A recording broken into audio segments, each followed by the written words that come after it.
Perfecto.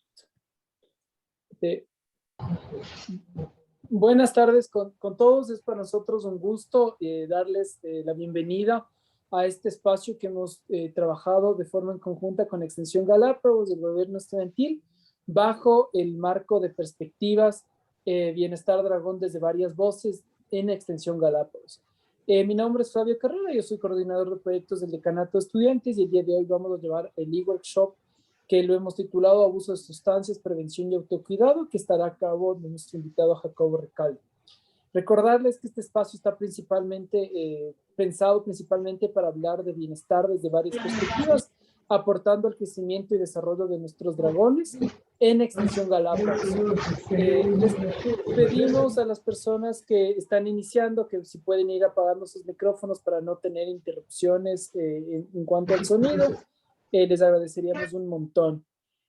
Bueno, y continuando, le recordamos que Perspectivas de una iniciativa promovida por el Decanato de Estudiantes en conjunto al Gobierno Estudiantil de la USFQ, la Oficina de Consejería Psicológica y la Oficina de Bienestar de la Extensión Galápagos. Siempre nos acompaña una persona que viene en representación del Gobierno Estudiantil, y en este caso es Doménica Castro. Hola, Domi, ¿cómo estás? Hola Flavio, ¿todo bien? Mi nombre es Doménica y soy parte del gobierno estudiantil de la USFQ. Perspectivas Bienestar Dragón desde varias voces, forma parte del proyecto Bienestar Dragón y el objetivo principal de esto es promover un espacio de conocimiento, discusión y preguntas dedicado a dragones buscando maximizar su experiencia. Buenísimo, Domi, qué gusto igual tenerte. Y nos acompaña también Daniela Morgan, que es coordinadora de la Oficina de Consejería Psicológica. Hola Dani, ¿qué tal? Bienvenida. Hola Flavio, muchas gracias. Hola chicos. A los chicos de Galápagos les recuerdo que el servicio de consejería es un servicio de apoyo emocional. Pueden acceder a nuestros servicios llenando un link que pueden encontrar en las páginas web y pueden escribirnos directamente a los correos. Buenísimo, Dani, igual que gusto tenerte.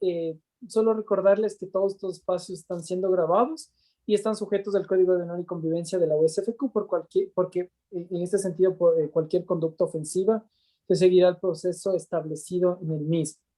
Finalmente, es importante agregar que al final de la sesión les vamos a compartir los links tanto de consejería psicológica como del material o similar que nos comparta Jacobo. Sin más que agregar, le damos la bienvenida a Jacobo Recalde, que es psicólogo clínico graduado de la Universidad Central del Ecuador. Es especialista en psicoterapia individual y de grupos con orientación cognitiva por la Universidad Maimónides de Argentina, y es doctorando, también es doctorando por la Universidad de Palermo en Argentina. Es director general de Mentis Psicología y docente universitario en la UBA. Es expositor en varios eventos académicos, investigador y consultor. Agradecerte, Jacobo, por estar con nosotros y darte la bienvenida, y el espacio es tuyo. Muchas gracias, Flavio. Gracias, Doménica, y gracias, Danica, a quien a los años veo con mucho gusto a una de mis exalumnas hace full años. Me hace acordar de la edad que ya tengo ahora. Gracias, a mí también. Pero bueno, o sea, justo también bueno, yo también fui docente en la USFQ hace ya varios años y ahí tuve la oportunidad de conocerle a la Dani. Fue una muy linda experiencia realmente, bueno, pero por ahí, por temas más de naturaleza organizativa de mi parte, ya no pude sostener ahí muchas cosas y lamentablemente me tocó dejar esa cátedra, pero recuerdo con mucho cariño a la universidad.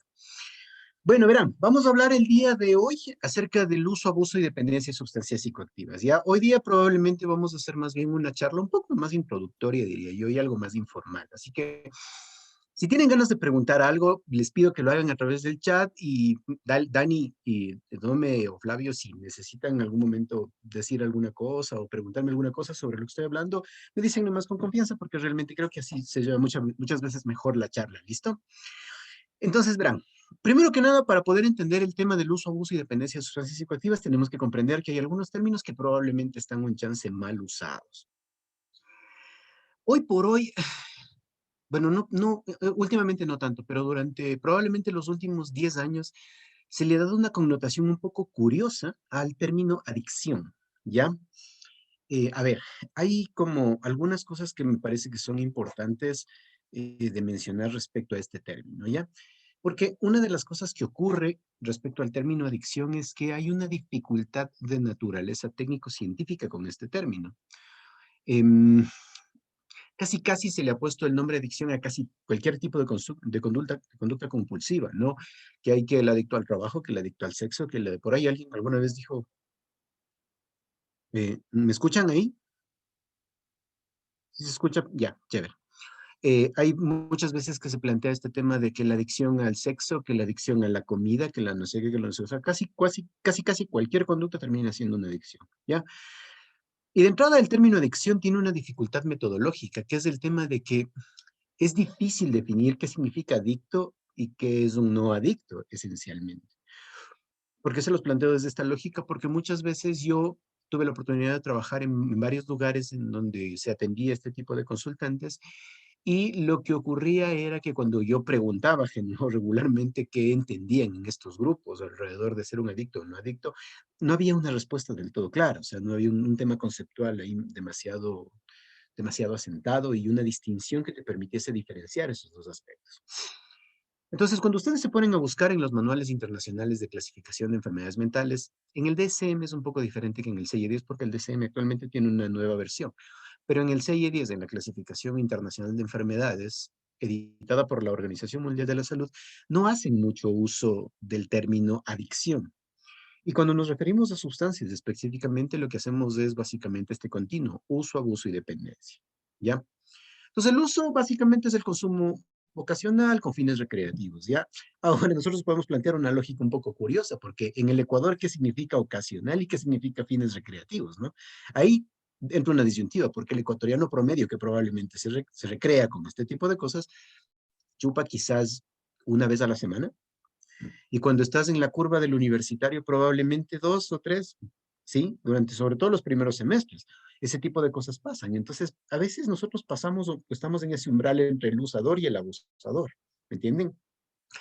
El 90% de las veces bueno, el 99% de las veces este tipo de comportamiento tiene la tendencia a regularse durante los siguientes periodos académicos, tales así que, por ejemplo, uno cuando recién está en el umbral de la universidad, primero, segundo, tercero, cuarto semestre, está como muy de ida en términos sociales y claro, fiestas, que la parte social, que una caída por acá, etcétera, etcétera, hace que la curva de consumo generalmente se incremente. Sin embargo, ya cuando va llegando a la especialidad y va bajando, es como que el tema de las fiestas, ese tipo de cosas, ya se va limitando por las propias exigencias académicas, las exigencias familiares y algunas otras cosas. Te empiezas a topar con el tema de prácticas y ese tipo de cosas y sales a la vida laboral y casi es como que se formula una autorregulación. Entonces tampoco es que es una condición así exacta, ¿no? Entonces, ¿qué pasa? El consumo sigue siendo un tema con fines recreativos, pero desde aquí para abajo todavía no estamos hablando de un problema. Simplemente estamos hablando de una conducta. De aquí para arriba, el abuso y la dependencia es lo que modernamente se llama consumo problemático. Y el consumo problemático tiene una connotación distinta, ¿ya? Porque desde esta perspectiva, el abuso y la dependencia generan efectivamente problemas en el interior de la vida de las personas. Entonces, ya que estás tomando mucho, empiezas a tener problemas que con la familia, que tu pareja ya se molesta por este tipo de cosas, la gente que incluso está alrededor tuyo ya te llama la atención, a lo mejor ya faltas al trabajo porque estás chuchaqui, porque todavía estás tomado, o a lo mejor, qué sé yo, te mandaste base de cocaína por ahí y pasó algún problema relativo a que te peleaste por ahí, ¿me entienden? Las áreas de la vida empiezan a afectarse sistemáticamente y ahí hablamos de que hay un consumo problemático. No estamos hablando de adicción, ¿sí? Entonces, claro, esta interferencia regularmente hace que las personas crean que el problema casi siempre está centrado en la propia naturaleza del consumo. Ya vamos a hablar de eso más adelante, ¿sí? Y lo que ocurre es que casi siempre en estos contextos, esta problematización casi siempre va acompañada de cierto escándalo y escarnio social. ¿A qué me refiero? A que el consumo problemático casi siempre está ligado a que la gente lo ve mal, la gente considera que es un problema y una estigmatización con respecto a este tipo de cosas, como por ejemplo, si tomas compulsivamente o tomas mucho y eso genera problemas de abuso, es como que la gente más o menos lo reconoce como si fuese algo medio usual. Pero si, por ejemplo, fumas marihuana y lo fumas ya de una manera un poco abusiva, lo que sucede es que la gente ya piensa otra cosa, ¿me entienden? En términos técnicos no hay gran diferencia entre lo uno y lo otro, pero en términos de estereotipo social sí existe esa diferencia. Entonces ahí es importante entender que el abuso de sustancias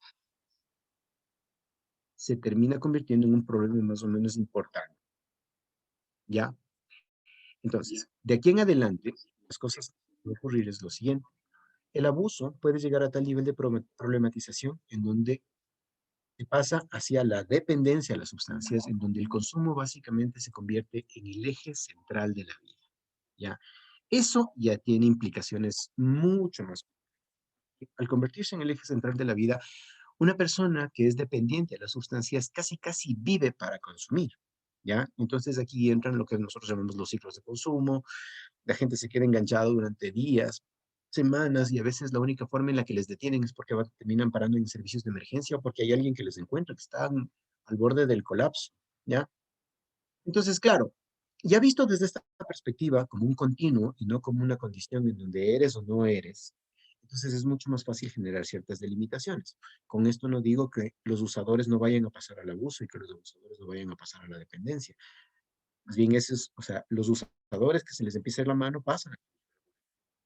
Y los abusadores que constantemente se les está yendo la mano también tienen dependencia, ¿ya? Entonces, aquí hay un problema. Y por eso he puesto en esta parte algo que yo le llamo la naturaleza propia del consumo. Existen posiciones al interior del consumo. ¿Qué significa esto?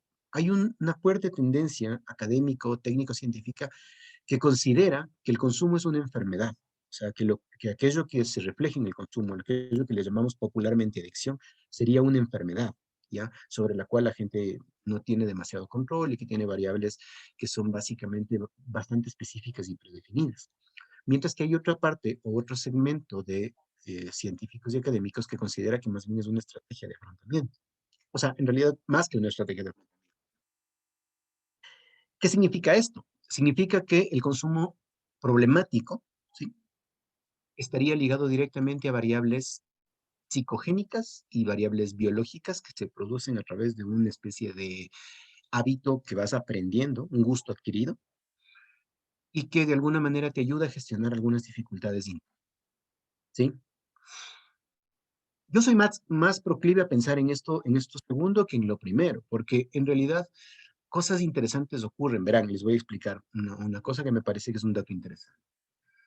Durante el periodo de la guerra de Vietnam, que libró Estados Unidos contra el ejército norcoreano, eh, ocurrió un fenómeno curioso, porque en esa zona había una alta incidencia de consumo de opio, de heroína y este tipo de drogas, ¿ya? Entonces, muchos soldados empezaron a desarrollar un consumo problemático alrededor de la heroína, y lo que nos dicen los libros de texto y muchos libros de neurobiología es que la heroína genera dependencia biológica directa, ¿ya? Entonces, técnicamente, dentro del contexto de la guerra, muchos desarrollaron problemas de dependencia a sustancias, ¿ya? Muchos de estos soldados norteamericanos, cuando el ejército decidió retirarse, ¿no?, regresaron a los Estados Unidos, y en los Estados Unidos hubo un importante porcentaje de personas que efectivamente mantuvieron este consumo problemático, esta dependencia a la heroína y a otro tipo de drogas opiáceas, pero otro porcentaje no. Y entonces lo que llamó la atención de los investigadores no fue los que siguieron, sino los que no siguieron, qué es lo que había pasado. Y lo que descubrieron es que la gente o los soldados que desarrollaron consumo y cuando volvieron, básicamente lo cortaron, eran soldados que no tenían previamente problemas de consumo. Es decir, antes de ser soldados no habían tenido líos de consumo de sustancias. Pero los que sí tuvieron líos de consumo de sustancias antes de enrolarse en el ejército, tuvieron problemas de consumo durante el tiempo que permanecieron prestando servicio en el ejército y cuando regresaron. ¿Me entienden? ¿Qué se entendió desde esta lógica? Primero que nada, no es tan fácil llamarle como enfermedad a una cosa como estas, porque más bien parecería que hay algunos temas que están asociados a cuestiones más contextuales, ¿sí? Entonces uno no se enferma, por ejemplo, de una diabetes contextualmente hablando, ¿sí? Hay una serie de hábitos y una serie de situaciones en donde desarrollas una condición como esta, o un cáncer, o una gripe que tiene que ver con un agente externo que daña el funcionamiento del sistema. En cambio, ¿qué es lo que pasaba? Los consumidores que estuvieron ahí, que de alguna manera como coquetearon con el tema del consumo problemático, incluso pudieron llegar a generar dependencias graves, porque lo que se sabe de la heroína es eso, realmente no terminó ocurriendo, y no es que pasó en uno o dos casos anecdóticos, sino que pasó en un montón de casos, ¿ya? Entonces, esto nos lleva a pensar es que, ¿qué pasaría con estos chicos que sí tenían ese problema? Eso quiere decir que llevan arrastrando un problema desde aquí, ¿ya? Y ahí es cuando, bueno, algunos otros alcances y algunos estudios, algunas investigaciones mostraron que, por ejemplo, las personas que desarrollan problemas de consumo de sustancias o un consumo parecen ser muy proclives a desarrollar problemas de afrontamiento, ¿sí? Es decir, que no tienen estrategias, por ejemplo, basadas en la resolución de problemas, sino más bien estrategias más emocionales, pero no son esas estrategias emocionales. Hay distintos tipos de estrategias de afrontamiento, estrategias emocionales que están ligadas al tengo un apoyo y me siento mal y manifiesto lo que siento, no hago una reevaluación positiva de mi situación ni nada por el estilo, sino que más bien es como que absorbo ese problema o más bien vivencio ese problema de una manera dramática y creo que no puedo con estas situaciones vitales. Esto de alguna manera conduce a que utilice una estrategia. ¿Cuál es esta estrategia? Consumir, y es una estrategia hiper efectiva, pues. ¿No ven? Fumo algo, me siento mal, fumo algo, cambia mi química cerebral de manera forzada y me siento diferente, no bien, diferente. Entonces esto empiezo a afrontar las dificultades de mi propia vida a través de generar consumos problematizados, ¿ya? Como ven, esta postura es un poco distinta a considerar la enfermedad, porque cuando la consideras enfermedad pasa este fenómeno de acá, ¿sí? El consumo se convierte en el centro del problema. Entonces, todo va bien contigo, menos que tomes tanto. ¿Ya? Menos que te drogues. ¿Ves que si eres capaz de estar bien? Entonces, ¿por qué vienes así como llegas? ¿Por qué te pones loco cuando estás tomando? ¿Me entienden a lo que voy? Y toda la familia empieza a estar como súper pendiente, hipervigilante al respecto de la conducta. No, ve, ya se salió esta chica o ya se salió este man y ahora qué pasó, a qué hora irá a llegar y que no sé qué, no sé cuánto. Entonces las personas empiezan a adoptar una cosa que yo le llamo parche identitario. ¿Cuál es el parche identitario? Adoptas la postura o adoptas el membrete del adicto. Entonces, ya como eres adicto, como eres ingobernable, como pasan este tipo de cuestiones, entonces el problema no es que está centrado en mí, sino centrado en esta cosa, ¿sí? Entonces, esta problematización o el consumo como centro del problema suele producir casi siempre más problemas de los que resuelve, ¿sí? Entonces, como el consumo encima tiene la tendencia a ser súper escandaloso, no solo por la connotación del consumo, sino por las conductas asociadas al consumo, porque todo esto va a depender mucho de los estados previos en los que las personas estén. Si, por ejemplo, tú te sientes triste o y algunas cosas que no has logrado resolver internamente, tomas, esas cuestiones que no has logrado resolver van evidentemente a emerger en el momento en el que el alcohol inhiba algunas, algunas de las funciones de la corteza prefrontal y emergen como parte de una necesidad imperiosa, por ejemplo, de afecto, cosas por el estilo. Han notado que hay gente que cuando toma reacciona con irritabilidad o se pone mal o se pone violento, pues la explicación podría tener que ver con esto que les explico, ¿no? O sea, ya está pasándola mal por dentro, se inhibe ese lóbulo frontal que te permite, mientras estás sobrio, te permite regular esa conducta o inhibir esa conducta agresiva, pero cuando ya baja esa inhibición, emerge. A esto se le llama setting, ¿ya? O estado previo. Si estás triste, pasa eso. Si estás feliz, pasa esto. Si sientes resentimiento con esto, es como que empieza a emerger ese tipo de cosas directamente con las cosas que estén asociadas o que estén generando algún tipo de molestia, ¿ya? Y entonces, claro, las conductas asociadas a estos, no, cuando está tomando llora, cuando está tomando se pone violento, se pone como loco en la casa, no hay como decirle nada, que no sé qué, que no sé cuánto. Encima se producen cosas terribles, ¿no? Como yo recuerdo hace años de algún caso de un sujeto que intentó disparar a un grupo de personas o cosas así, o un señor que trabajaba en un tema de metalmecánica, que agarró y prendió el soflete y quería incendiar eso a los trabajadores. ¿Me entienden? Todo esto ya es una conducta ya más problematizada y justamente súper escandalosa. Entonces, la gente entiende desde esta perspectiva que el consumo es el problema, ¿ya? Y no los problemas que las personas experimentan o las situaciones y los conflictos internos que las personas están experimentando, ¿ya? Y claro, ahí viene la parte de la definición del rol del consumidor. Yo me veo a mí mismo como un adicto, entonces me voy a comportar como tal, ¿sí? ¿Qué significa esto? Que voy a empezar a adoptar una identidad o un parche identitario que de alguna manera justifique este tipo de cosas, ¿sí? Y lo que sucede al entorno de la familia también es lo mismo, ¿no? Es como no lo puede controlar, no lo puede no sé qué, etcétera, etcétera, etcétera. Y en realidad aquí hay un tema que es como complicado, porque muchas veces uno siente que las personas han perdido el derecho y la capacidad de elegir por sí mismos. Eso también puede ser problematizante desde la perspectiva de quien padece este problema, ¿ya? Ok, entonces, claro, aquí hay otro problemita asociado que tiene que ver con que hay un marco general confuso que impacta en la sociedad. ¿Cuál es este marco general? ¿El problema de las drogas es un problema de salud mental o es un problema legal? ¿entienden? Yo no sé si recuerdan, pero hace algunos años todavía existía el CONCEP, ¿no es cierto? El Consejo Nacional de Sustancias Estupefacientes y Psicotrópicas, ¿ya? El CONCEP era un organismo híbrido. Tenía por un lado funciones de naturaleza legal y por otro lado tenía funciones de naturaleza en salud, o sea, cosas ahí como exóticas, ¿no? Porque si lo vemos como una problemática de salud mental, entonces no sería muy coherente que sean ilegales las drogas y que te encarcelen por consumo, ¿entienden? O por tenencia, más que por, ¿ya? Si lo ves como una problemática legal, no estaría justificado que las personas que tienen este problema y que les encuentran con tenencia fuesen detenidos o estuviesen en las cárceles. ¿Me entienden a lo que voy? Entonces hay una confusión un poco compleja, porque es como que desde un punto de vista del marco institucional no se entiende muy bien cómo se debería tratar. ¿Ya? Claro, lógicamente esto viene con el tema aparejado con el tema del problema de la legalización, que los servicios, que la falta de acceso a no sé qué, etcétera, las condiciones de pobreza, es toda una maraña de cosas. Por lo tanto, cuando te empiezas a encontrar con el problema de consumo de sustancias, no es que tienes que intervenir en un solo nivel, sino que tienes que tener intervenciones multinivel, porque no solo es arreglar o no solo es intentar trabajar sobre las personas. Hay una serie de situaciones que suelen prefigurar el caldo de cultivo para que este tipo de cosas pasen, ¿no? Hay algunas cosas asociadas o algunos temas asociados a este tipo de dinámicas en general, ¿ya? Entonces, hay curiosidades, ¿no? Por ejemplo, una de las cosas que la gente cree es que las drogas te drogan, y no es así, ¿ya? Lo que te droga son tus neurotransmisores. Las drogas lo que hacen es cambiar tu química cerebral para que tus neurotransmisores se comporten diferente. Les pongo un ejemplo. Cuando la gente, por ejemplo, consume alcohol, el alcohol impacta directamente en un neurotransmisor que se llama el ácido gamma-aminobutírico, ¿ya? Y el ácido gamma-aminobutírico es regulador de otros neurotransmisores. Por lo tanto, si alteras al regulador, los otros quedan, no sueltos, pero bueno, es como medio sueltos. Entonces, claro, todos esos estados del setting empiezan a manifestarse dependiendo de qué estado emocional hay estado más activo antes de, ¿ya?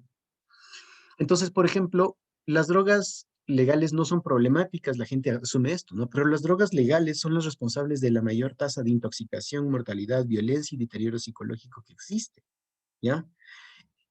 El 99% de las muertes, de las intoxicaciones, de las sobredosis, de los accidentes, está dadas por el alcohol. Apenas el 1% está dado el resto de drogas, ¿sí? De las consideradas ilegales, ¿ya?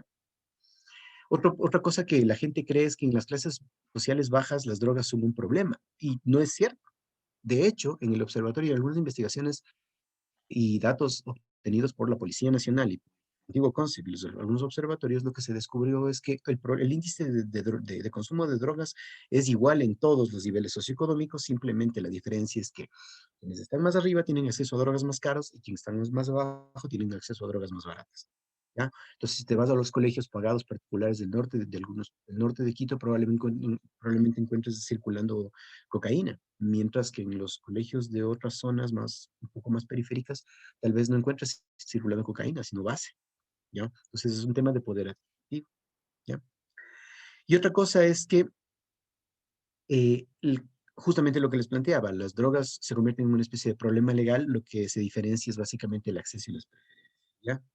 Pero bueno, en este caso, como esta charla no tiene que ver tanto con un tema académico de entender el mundo de las drogas, porque de esto no nos podemos hablar, podemos pasar hablando un montón, les puedo recomendar al final que lean algunos textos que son interesantes al respecto. Hay algunos temas que siempre son importantes mencionar, ¿ya? Uno de estos temas es las campañas preventivas, cuánto realmente previenen. Y algunas investigaciones muestran que las campañas preventivas no funcionan, sobre todo las campañas informativas, ¿ya? ¿A qué me refiero? A que vos vas al colegio y le das una charla a los chicos de que miren lo que pasa con la adicción, es que te daña, que no sé qué, que no sé cuánto, las drogas son tales, tales, tales, tales, tales, los problemas son estos, etcétera, etcétera. O sea, estas campañas basadas en los refuerzos negativos, ¿ya? Y lo que ocurre en ese sentido es que no tienen ningún impacto, o sea, tienen un impacto en aquellas personas que naturalmente no están muy tentadas a hacerlo, ¿ya? Pero en los que están tentados de hacerlo, más bien se convierte en una cosa de, si es así, entonces creo que sí puedo controlarlo, ¿ya? Entonces, eso no funciona mucho, ¿verdad? Además, lo que buscas no necesariamente a través de la campaña es que la gente no consuma, sino que en este punto, alrededor del mundo, sobre todo, por ejemplo, en Europa, se trabaja mucho en torno al tema de que a la gente no desarrolle consumos problemáticos, ¿ya? Es más, yo recuerdo que salieron hace algunos años algunas bandas en donde se mencionaba el tema de que hay que tener cuidado con el tema de la sobredosis y cosas así, producto de lo complejo que se ha puesto el tema. Pero entonces ahí uno se pone en esta disyuntiva de, bueno, ¿y en qué cosas puedo trabajar y en qué cosas no puedo trabajar? Y lo que se sabe en la actualidad respecto a la prevención es que la prevención funciona bien cuando trabajas sobre los factores de riesgo y los factores protectores. Y no te metes tanto en el tema del consumo. ¿Ya? ¿A qué me refiero con esto? Factores de riesgo, por ejemplo, a nivel familiar. El estrés familiar, el negativismo, el rechazo, los conflictos familiares, sobre todo temas ligados a la hostilidad, suelen ser problemáticas que conducen a una mayor tendencia hacia la problematización del consumo, ¿ya? Mientras que, como factor protector, el tratar de brindar un ambiente estable, el tratar de manejar una conducta algo más optimista, el ser más aceptado, como el intentar aceptar y generar una validación más constante respecto a las capacidades y el esfuerzo de las personas al interior de las familias, puede resultar una cuestión mucho más interesante y además no es que solo previene el tema del consumo de sustancias, sino que también puede llegar a prevenir otro tipo de cosas, ¿ya? A pesar de que la gente no lo crea así, el tratar de proporcionarles a los niños y a los adolescentes un espacio de estabilidad emocional al interior de las familias que incluye afecto y estructura, no se visualiza así. Por ejemplo, hay familias que son excesivamente afectuosas y no tienen nada de estructura. Y usualmente esto redunda en el hecho de que los chicos empiecen a desarrollar una sensación de fragilidad y una sensación de búsqueda de gratificaciones inmediatas. Entonces, si yo no consigo lo que quiero rápido, me molesto, me frustro. Entonces, claro, eso tiene la tendencia de hacer que la gente desarrolle estrés. Entonces, a veces, como factor de protección, el aprender a entender que no todo o que las cosas requieren esfuerzo o que el mundo requiere que nosotros hagamos un esfuerzo para conseguir lo que necesitamos, puede ser algo que ayude a las personas a generar un mejor nivel de adaptabilidad hacia el contexto. Una investigación que se hizo hace algunos años en la Universidad Complutense de Madrid mostraba que los chicos, gente que de adolescentes se involucra o les ayudan a que se involucren, por ejemplo, en temas de ayuda social y ese tipo de cosas, son menos proclives a desarrollar depresión y ansiedad cuando son adultos. Mientras que aquellos que están más ligados a recibir gratificaciones inmediatas, como por ejemplo, qué sé yo, quiero el teléfono último modelo, quiero el PlayStation nuevo, pues ese tipo de cuestiones y se les satisface esas necesidades, son más tendientes a generar problemas emocionales en la adultez, se sabe ya, ¿ya?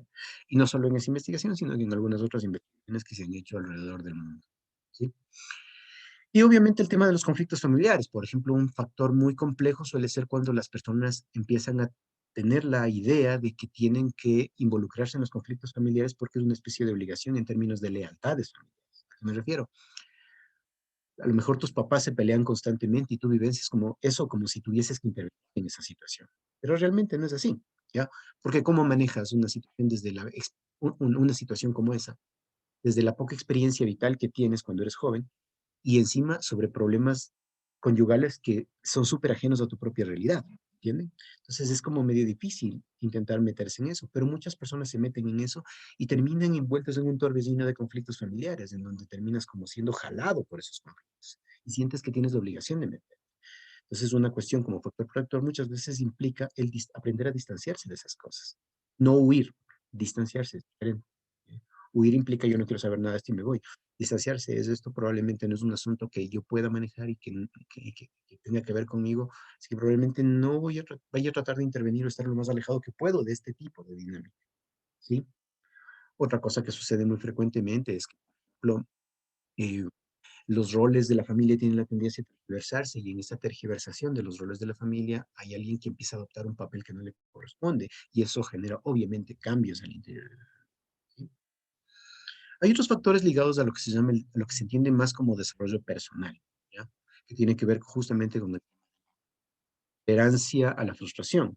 A mayor tolerancia a la frustración, menor, eh, menor susceptibilidad o vulnerabilidad a consumos problemáticos, ¿sí? La conducta desafiante, por ejemplo, las personalidades que tienen la tendencia a ser más antagónicas también suelen ser gente que tiene una mayor tendencia. ¿Por qué? Porque si eres más antagónico, resuelves tus conflictos alrededor de conversar o negociar, sino que más bien los resuelves alrededor de la confrontación, ¿ya?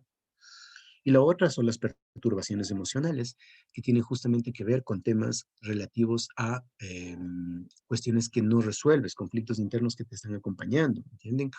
Por ejemplo, pasa mucho en la adolescencia que el rechazo puede ser una fuente importante de conflicto, sobre todo cuando estás frente al tema de tener amigos de tu misma edad o tener una pareja. Entonces, muchas veces pasa que quienes, por ejemplo, eh, sufren mucho con este tipo de dinámicas, a veces encuentran en la consumo de sustancias un refugio a este tipo de problemáticas. Y otra cosa que sucede es que el aislamiento también te genera una sensación de que eh, no debes hablar con nadie de esta situación porque todo el mundo va a tener una respuesta similar. Porque claro, lo que encuentras muchas veces en el colegio es que, o con las personas de tu misma edad, es que no les interesa o te atacan. O sea, puedes empezar a vivenciar esto desde el punto de vista de tu propia percepción, no necesariamente porque eso pase, ¿ya? Y bueno, estos dos factores son importantes en términos, como les digo, como una especie de continuo, protector y de riesgo. Pero los factores protectores están ligados mucho a esto, al tema de satisfacción vital, ¿ya? Por ejemplo, el tema de realmente poder enrolarte o hacer actividades que legítimamente disfrutes, no para que no te drogues, sino para que realmente adquieras una satisfacción vital. Es ir entendiendo que tu propia vida tiene la capacidad de generar un montón de espacios diversos. Entonces, ahí capaz consumes y consumes, qué sé yo, alcohol o cosas por el estilo, porque realmente empiezas a disfrutar algo, empiezas a sentir que las cosas están bien y ese tipo de cosas, y no se convierte en una estrategia de afrontamiento. ¿Entienden a lo que voy? Ya. Los logros reales. Yo he visto, por ejemplo, mucho estas prácticas en las instituciones educativas, que es como que van a competir en la... Yo me acuerdo esto fue tan gracioso. Una vez voy a dar una conferencia en un colegio que me pidieron hace años. Y claro, justo había sido la premiación de los chicos del campeonato de interno de deportes. Entonces, claro, algunos guaguas que eran los atléticos y esos llegan con el, como corbatero así, lleno de medallas, ¿no? Y había unas que tienen, unos del mismo grado que tenían solo una medallita. Yo le pregunté a la profesora que por qué tenían una medallita y dice, es que les damos un premio por haber participado. Ok, y le digo, y también el chico que con el yeso participó. No, pues que también había que darle a él, pobrecito. Puede parecer que es una buena idea, pero en realidad no lo es, ¿ya? Porque estás generando un logro en el que ni siquiera, o sea, recibiste una recompensa por un logro en el que, por una actividad en la que ni siquiera participaste. Entonces es un logro irreal, no lo valoras ni lo vivencias como algo que de verdad pasó. Y entonces la gente decía algo así como, recuerdo a la profesora le pregunté esta cosa y le mencioné este tema, ¿no? Me dice, lo que pasa es que necesitas desarrollar autoestima. Y sí, pero la autoestima se desarrolla en función de que tienes logros que son plausibles, logros que realmente te requieren un esfuerzo, de que yo fui por mi esfuerzo y hice tal cosa. ¿Ya? Ahí es como que se desarrolla la autoestima. La autoestima no se desarrolla por decir qué lindo que eres o toma una medalla por ser quien eres, porque básicamente más bien creas una idea tergiversada y creas este fenómeno de acá, baja tolerancia a la frustración. Eso es lo que terminas creando al respecto de esa práctica. ¿Ya? Entonces, los logros reales y el reconocimiento de esos logros como reales pueden ser muy útiles, ¿ya? Ahora, es importante entender que los logros van o están dirigidos a distintos tipos de situaciones, ¿ya? Desde el tema de haber superado el tema de aprender a leer, hasta el tema de graduarse o deportivo, en música, literatura, lo que sea, ¿ya? A veces es difícil que las personas visualicen que efectivamente tienen logros reales, ¿sí? Porque a veces la vida es compleja. Entonces, en ese sentido, la situación se pone un poco complicada, ¿ya? El otro fenómeno tiene que ver con el tema de la regulación, que es algo que les decía que está muy ligado a cómo el ambiente familiar genera este tipo de situaciones, pero también en términos de cuándo pides ayuda, ¿ya? Muchas veces las personas, o esto se sabe, por ejemplo, las personas que son más tendientes a pedir ayuda y a manifestar sus dificultades emocionales son menos tendientes a desarrollar problemas de consumo de sustancias, ¿sí? Por eso es que los varones son algo más tendientes. Tenemos una sociedad que califica o estereotipa el rol de los hombres al interior de los espacios sociales. En términos de los varones no lloran, no cuentan lo que les está pasando, los varones tienen que ser duros y obviamente eso genera impactos emocionales importantes. ¿Ya? Y otra cuestión tiene que ver con el tema sociales. Justamente mientras más acompañado te sientas, es mejor. Entonces, el fomentar las habilidades sociales y el contacto con más gente puede ser que ayude también a regular estos problemas. ¿Ya? Entonces, este tipo de situaciones, mucho de lo que pasa tiene que ver con factores de personalidad, el tema del autoconcepto, habilidades de comunicación, ¿sí? Una cosa que es curiosa es que, por ejemplo, los niños, los chicos con mayor autoestima social son quienes tienen más riesgo de consumir con el tiempo, ¿sí? O sea, dicho de otra manera, los populares son los que más problemas generan, problemas de consumo generan, no tanto los que no son tan populares, ¿entienden? ¿Por qué? Porque obviamente al ser popular estás expuesto a más de estas cosas. No obstante, los que no son tanto no están expuestos. Entonces, a veces eso puede ser una cuestión, un chance en vivo, ¿ya? Pero por sobre todas las cosas, lo que es más útil, lo más interesante en esta parte de la prevención del consumo de drogas y del autocuidado tiene que ver con, creo yo, tres cosas. Lo primero es tener autoconciencia de lo que está pasando. O sea, si de verdad te estás sintiendo mal, es eso. Autoaceptación, que tiene que ver con el tema de, efectivamente, hay cosas o situaciones que son mías y que no estoy pudiendo resolver, conflictos internos que a veces desembocan en que yo empiece a buscar algo que me haga olvidarme de estos problemas. Y el tercero es tener esa sensación de que debo pedir ayuda, que no está mal pedir ayuda cuando me siento mal. No tanto porque estoy consumiendo, sino porque me siento mal. ¿Estamos? Entonces, en ese reconocimiento de estas cosas, de pedir ayuda, de ser más autoconsciente y generar autoaceptación sobre mis propios problemas, es en donde de verdad se encuentra la lógica de generar un nivel de prevención, porque cuando pides ayuda se puede hacer algo. Pero si la gente transita por ahí sin pedir ayuda y simplemente problematizándose de manera casi casi silenciosa y solitaria, es como que no se logra conseguir casi casi nada. Bueno, no sé, y, eh, ahí sí me gustaría más bien preguntarles a ustedes o cosas por el estilo. Más bien agradecerte, Jacobo, por la explicación. Creo que ha sido súper ilustrativa y nos ha permitido a todos como tener un detalle. No sé si tienen preguntas el público, les recordamos que los pueden mandar a través del chat para que podamos irlo revisando en conjunto, pero una de las que nos llegó, Jacobo, y quisiéramos como extenderte a ti es, cuando me doy cuenta que estoy teniendo un problema con alguna sustancia, ¿qué es lo que nos recomiendas tú? ¿Cuál es el primer paso que tenemos que hacer y dónde puedo acudir o con qué persona podría conversar sobre el tema? Ujú. Bueno, verán, una de las cosas más importantes respecto a esto es gestionar que primero es, la primera parte es aprender a reconocer cuándo las cosas se me están saliendo de control, ¿ya? ¿Cuándo pasa eso? Cuando regularmente empiezo a escuchar o empiezo a ver mensajes de mi contexto que me están diciendo que las cosas van mal y mi consumo es aquel que empieza a ingresar como en la palestra, como el centro del problema, ¿ya? Eso es un primer llamado de atención. Otra cosa que puede ser un llamado de atención interesante es cuando me estoy sintiendo mal y empiezo a detectar que cada vez que me siento mal empiezo a consumir por eso. ¿Ya? O sea, cada vez que algo me pasa, entonces es como que de las iras me voy y me pego 10.000 cervezas, ¿me entienden? Esas cosas nos pueden ayudar a entender que si empiezo a recurrir constantemente a este tipo de estrategia, probablemente estoy desarrollando ya un problema, ¿ya? Entonces, esa parte es importante.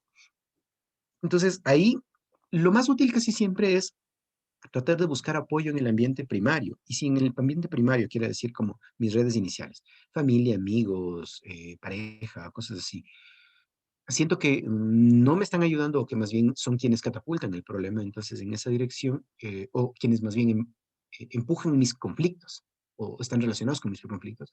Entonces ahí realmente lo que yo les aconsejo o lo que yo les recomiendo es que traten de buscar ayuda profesional, ¿sí?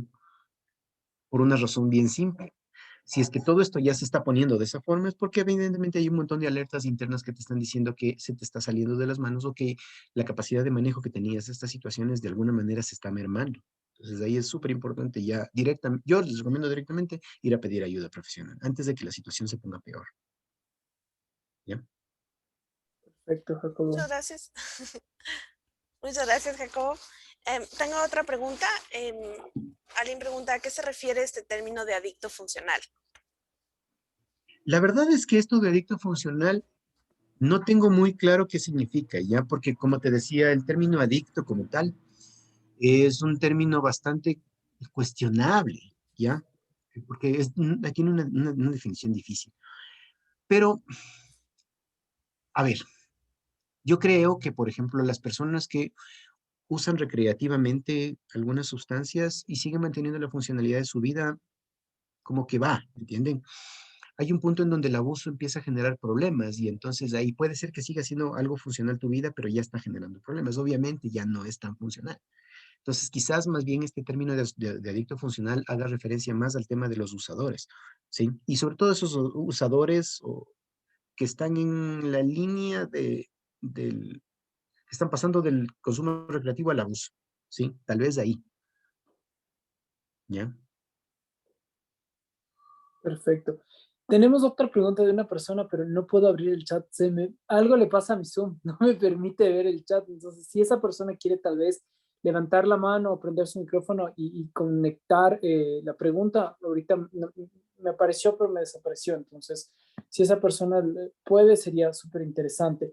Y yo quisiera preguntarte igual, Jacobo, tú, ¿cuál es decir, mucha, y la duda que teníamos de hace un rato de otras personas del chat, que sí alcancé a leer, era cómo se puede marcar cuando una persona está, está en una etapa de adicción. Es decir, cuál es esa línea que me permite a mí identificar que este consumo ya, tú habías dicho en tu presentación, cuando ya no te permite ir a trabajar, cuando ya no te levantas a tiempo, pero cuál es el momento en el que yo digo, wow, esto ya no es un consumo recreativo, sino ya se está convirtiendo en una etapa de adicción.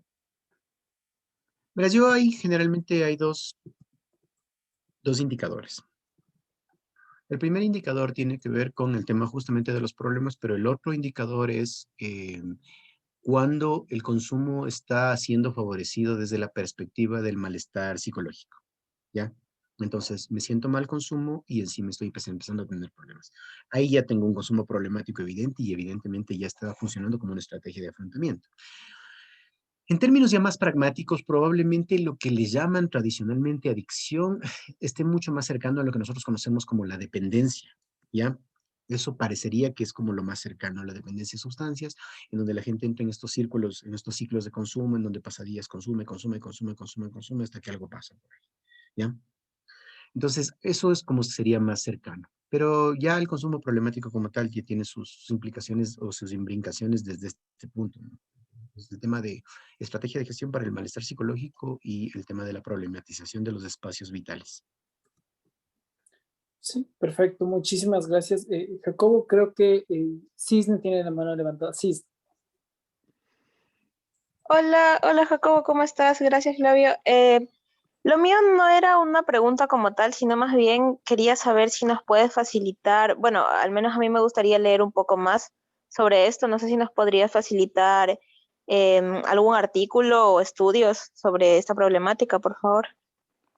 Y seguro se los puedo mandar a través de la Dani o a través de Flavio o de Dominica. Seguro. Listo, Jacobo, muchas una gracias. pregunta.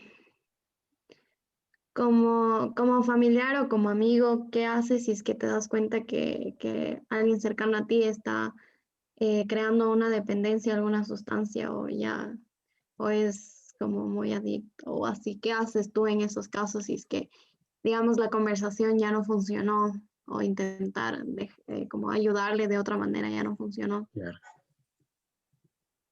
Regularmente yo lo que les planteo a las personas es primero que la familia, porque va a ser súper complejo que la persona pueda eh, pedir ayuda.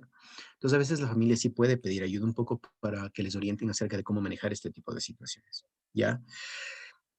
Hay gente que toma la opción de los internamientos. Ahí es bastante cuestionable porque para internar a alguien tienes que hacer una declaración de interdicción, de que esa persona no puede tomar decisiones por sí mismo y entonces ahí es como que básicamente le obligas. Pero de ahí los internamientos funcionan por voluntad propia. O sea, aquellos internamientos en donde la gente se interna porque voluntariamente quiere hacerlo son los que mejor resultados dan. Cuando les obligan no funcionan bien, en general, ¿ya? Entonces, una de las cosas más importantes como familia cuando detectas este tipo de cuestiones a veces es, si ves que ya mismo no se puede, es importantísimo pedir asesoría y orientación familiar para ver qué tipo de cosas puedo hacer para manejar esta situación y qué tipo de medidas puedo llegar a tomar. Hay veces que incluso, por ejemplo, hay que tomar a veces medidas de contingencia en caso de emergencias o cosas así, como por ejemplo, qué sé yo, en caso de que pasen ciertos temas, llamar al 911 porque ya sabemos que va a haber un problema más o menos severo y cosas así, ¿me entienden? O sea, hay que tener una línea y un plan de acción en ese sentido. Esa parte ya es un poco más cercano a lo que es la intervención en crisis como tal, pero por el otro lado hay muchas dinámicas sociales y muchas dinámicas familiares que podrían estar problematizando un consumo que ya estaba problematizado, o sea, es como que se incrementa el nivel por las propias dinámicas. Entonces hay veces que resolviendo esas dinámicas la cosa mejora un montón. Buenazo, gracias.